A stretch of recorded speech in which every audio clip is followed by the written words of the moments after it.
செய்வேணியன் அழகில் சோதிய நம்பலத்து ஆடுவான் மலர் சிலம்படி வாழ்த்தி வணங்குவாம்.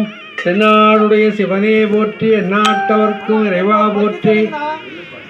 வேண்டத்தக்கது அறிவோய் நீ, வேண்ட முழுதும் தருவோய் நீ என்ற வாக்குக்கு இணங்க இன்றைய தினம் மிகச் சிறப்பான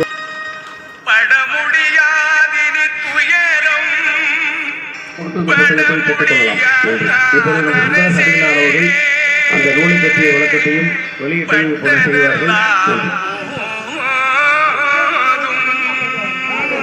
திருச்சிற்றம்பலம் உலகளாவிய அந்த உங்களுடைய ஆதரவை